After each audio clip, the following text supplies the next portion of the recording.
오늘의 주요 뉴스입니다. 외곽 지역 공영 주차장에 버려진 차량들이 방치되고 있지만 강제 폐차가 어려워 주민들이 불안해하고 있습니다. 일선학교 교사들이 교육 외적인 잡무가 너무 많다고 하소연합니다. 울산 지역 초중고교 학생 가운데 12.6%가 학교 폭력을 경험했고 24.7%는 일진이 있다고 생각하는 것으로 조사됐습니다. 태화강의 연평균 수질이 최근 5년 동안 1등급을 유지하고 있는 것으로 나타났습니다. 여러분 안녕하십니까? 4월 23일 월요일 UBC 굿모닝 울산입니다.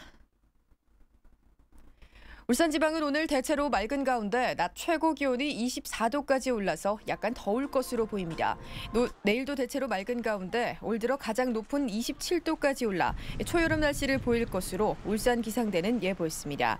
기상대는 그러나 아침 기온은 9도에서 14도에 그쳐 일교차가 15도까지 벌어져 건강관리에 각별한 주의가 요구된다고 밝혔습니다.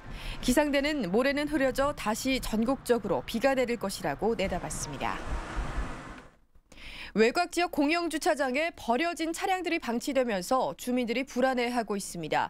문제는 무단 방치 차량이라도 강제 폐차가 어렵다는 겁니다. 윤경재 기자가 취재했습니다. 무료 공영 주차장에 승용차 2대가 나란히 서 있습니다. 아뷰리창은 깨지고 차체는 녹이 슬어 폐차 직전입니다. 주차장 구석에 방치된 또 다른 차량엔 이불과 옷까지 각종 쓰레기들이 어지럽게 널려 있습니다. 주민들은 이 같은 방치 차량들로 우범지대로 변했다고 말합니다. 유년됐어요. 중학생 아니면 고등학생쯤 되는데 담배 피우고 거기서 자고 나오고. 그렇다면 이 차량들은 누가 왜 버린 것일까? 취재진이 차량 번호를 조회한 결과 세 차량엔 모두 96건의 압류가 걸려 있었습니다. 모두 세금 체납으로 인한 겁니다. 밀린 세금을 내지 않기 위해 버린 걸로 보이지만 강제로 치울 수도 없다고 합니다. 무료 주차장에 장기 방치된 차량은 장기 주차일 수 있어 강제 폐차할 수 없다는 법원 판례에 따라 차주가 치울 때까지 마냥 기다릴 수밖에 없는 실정입니다. 소유자 가족을 최대한 빨리 찾아서 차를 뺄 수 있도록 여러 방면으로 조언을 하고 있습니다. 양심불량 차주들과 현실성 없는 법원 판결 때문에 애꿎은 주민들만 피해를 보고 있습니다. UBC 뉴스 윤경재입니다. 학교 폭력이나 학력 부진이 도마에 오를 때마다 교사들은 교육 외적인 잡무가 너무 많다고 하소연합니다. 실제 잡무가 어느 정도인지 교사들의 하루를 취재했습니다. 이영남 기자입니다. 경력 22년째인 김육현 교사는 아침 8시가 좀 지나면 담임을 맡고 있는 교실로 향합니다. 자, 어제 여러분들 잘 쉬었어요? 네. 20분 동안 학생들과 책을 읽는 독서 지도로 하루를 시작합니다. 점심시간에도 27명의 학생들을 인솔해 함께 식사를 하다 보면 밥은 먹는 둥 마는 둥. 수업과 부진 학생 지도를 마치면 오후 4시. 이제부터는 공문 처리가 시작됩니다. 학교 전산망에 출석과 학생 지도 사항을 올리고 인터넷 알림장에 과제물을 공지합니다. 연구부장도 맡아 교육청 공문 처리와 학교의 품위서 작성, 회의와 수업 연구까지 마치면 벌써 밤 10시입니다. 교육청이 보고하는 공문이라든가 또는 학교에 자체적으로 세워야 될 계획들을 수립하다 보면은 많이 늦어지게 됩니다. 중학교 한문 담당인 김운섭 교사도 퇴근 시간을 넘기기 일쑤입니다. 수업은 일주일에 21시간, 하루 평균 4-5시간입니다. 교무부장인 김 교사는 학교 행사에 대한 업무 처리와 교육청의 공문 등 잡무 처리에 매일 3시간 정도 쏟습니다. 학교의 전반적인 업무를 처리하고 확인하는 과정에서 보면은 시간이 좀 많이 소비가 되는 것 같아요. 그래서 하루에 한 2-3시간 정도는 기본적으로. 일선학교 교사들은 이른바 잡무를 줄이고 수업과 생활 지도에 전념할 수 있는 환경을 조성하는 것이 공교육 개선의 지름길이라고 강조합니다. UBC 뉴스 이영남입니다. 울산 지역 초중고교 학생 가운데 12.6%가 학교 폭력을 경험했고 24.7%는 일진이 있다고 생각하는 것으로 조사됐습니다. 울산시 교육청이 발표한 교육과학기술부의 학교 폭력 실태조사 결과에 따르면 울산 지역에서 조사에 응한 3만 5천여 명 가운데 12.6%인 4,400여 명이 학교 폭력 피해를 경험했다고 답했습니다. 또 응답자의 24.7%인 8,800여 명이 일진회 같은 폭력 서클이 있다고 응답했습니다. 제18회 울산 고래축제가 오는 26일부터 나흘간 태화강 둔치와 장생포 일대에서 열립니다. 이 밖에 이번 한 주간의 일정을 윤중 기자가 정리했습니다.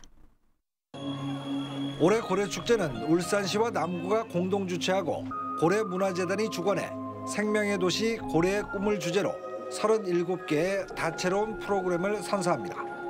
특히 전국의 술을 한자리에 모은 술고래와 선사 고래잡이, 수상 멀티미디어 쇼 등이 큰 관심을 끌 것으로 기대됩니다. 현대자동차와 현대중공업, SK에너지와 경동도시가스 등 지역 13개 기업의 사회공헌 협약 체결식이 내일 울산시청에서 열립니다. 기업들은 김장 나누기와 사랑의 집 짓기, 사회복지시설 차량 지원 등 특성을 살린 사회공헌 프로그램을 진행할 예정입니다. 수요 열린 예술 무대 뒤란이 오는 25일부터 문화예술회관 야외 공연장으로 자리를 옮겨 열립니다. JK 김동욱의 사회로 노브레인과 고고스타가 야외 공연을 축하하는 신나는 무대를 마련하고 테너 최춘식과 시립무용단의 공연도 펼쳐집니다. 오는 28일에는 제21회 울주 국민의 날 기념 한마당 큰 잔치가 울주군 두서면 화랑체육공원에서 열립니다. 이날 행사는 국민상과 기업인상 시상에 이어 마두전놀이와 옛길 걷기 대회 등 다채로운 프로그램이 마련됩니다. UBC 뉴스 윤종입니다. 요즘 많이 졸리시죠? 완연한 봄 날씨와 함께 봄의 불청객 춘곤증이 어김없이 찾아왔습니다. 이 춘곤증 어떻게 하면 멀리 날려버릴 수 있을까요? 건강백세 성경이 기상캐스터입니다. 태화강이 봄 햇살에 반짝이고 산책로는 노란 유채꽃으로 옷을 갈아입었습니다. 어느새 성큼 다가온 봄과 함께 찾아오는 불청객이 바로 춘곤증입니다. 요즘 봄이 돼서 그런지 좀 몸이 좀 많이 나른하고 잠도 좀 오고 좀 피곤한 증상이 있습니다. 춘곤증은 봄에 나타나는 계절성 증상으로 나른함과 피로감, 졸음, 식욕 부진으로 나타납니다. 낮은 시간이 길어지면서 그에 따라서 사람들의 활동량이 증가하게 되어서 나타나게 되는 일종의 생리현상이라고 할 수 있겠습니다. 신진대사는 늘어났지만 비타민 소모량은 예전에 비해서 3배에서 5배 정도 봄철에 증가하기 때문에 춘곤증을 예방하기 위해서는 무엇보다 규칙적인 식사와 운동으로 신진대사를 원활하게 해주는 것이 중요합니다. 하지만 잠을 쫓기 위해 커피를 마시는 것은 자제해야 하는데요. 오히려 위장에 부담을 줘 몸이 쉽게 지치고 졸음이 더 몰려올 수 있습니다. 대신 비타민이 풍부한 채소나 과일, 단백질이 풍부한 우유나 달걀을 챙겨 먹는 것이 춘곤증 예방에 도움이 됩니다. 춘곤증은 일시적인 증상으로 2, 3주 정도 지나면 자연스럽게 사라지기 마련인데요. 간혹 피로감이 오랫동안 지속되는 경우도 있습니다. 이유 없이 무기력해지고 피곤하는 그런 증상, 춘곤증이 지속이 된다면 내분비 기능, 갑상선 기능이라든지 당뇨 질환도 있었을 거예요. 이러한 꼭 확인해 봐야 될 질환이 없는지. 만약 6주 이상 피곤함이 풀리지 않는다면 보다 자세한 진찰을 받는 것이 좋습니다. 건강백세 성경입니다. 중부경찰서는 불법 스포츠 토토 사이트를 운영한 44살 정모 씨 등 2명을 구속하고 이 사이트를 제작 관리한 35살 강모 씨에 대해서 구속영장을 신청했습니다. 정 씨 일당은 지난 2010년 10월부터 서버는 일본에, 사무실은 중국에 두고 불법 스포츠 토토 사이트를 개설해 300만 원까지 베팅이 가능하게 하는 수법으로 모두 36억 원의 부당이익을 챙긴 혐의를 받고 있습니다. 태화강의 연평균 수질이 최근 5년 동안 1등급을 유지하고 있는 것으로 나타났습니다. 울산시의 조사 결과 태화강의 생물학적 산소 요구량은 지난 2007년부터 지난해까지 5년 동안 1등급에 해당하는 2ppm 이하를 유지하고 있습니다. 20년 전인 1992년 6등급이었던 태화강 수질은 광역시 승격 이후 하천 수질 개선 사업이 추진되면서 향상됐습니다. 울산시가 오는 2015년까지 총 450km에 이르는 자전거 도로망을 구축하기로 했습니다.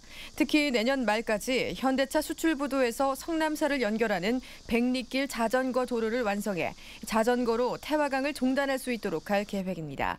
울산에는 현재까지 태화강과 동천강 등 강변과 번영로와 연포로 등 주요 간선도로에 걸쳐 자전거 도로 343km가 개설돼 있습니다. 울산에 주력 사업장을 둔 삼성 SDI와 SK 이노베이션 등이 국내 2차 전지 관련 기술을 주도하고 있는 것으로 나타났습니다. 특허청에 따르면 2008년 이후 2차 전지 관련 특허 출원은 삼성 SDI가 688건으로 1위를 차지했고 LG화학과 SB리모티브, 삼성전자와 SK 이노베이션 순을 보였습니다. 울산 상인은 지역 연구기업들의 특허 출원이 절대적 비중을 차지하고 있어 향후 이를 기반으로 한 자동차 산업과의 잠재적 시너지 효과가 기대된다고 밝혔습니다. 울산시는 오는 6월 25일까지 시정광장을 어린이집과 유치원 원생의 현장학습장으로 개방합니다.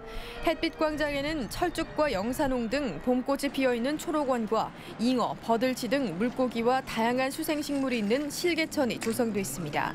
또 시청 본관 1층 홍보관에서는 울산시의 현황과 역사를 한눈에 볼 수 있습니다.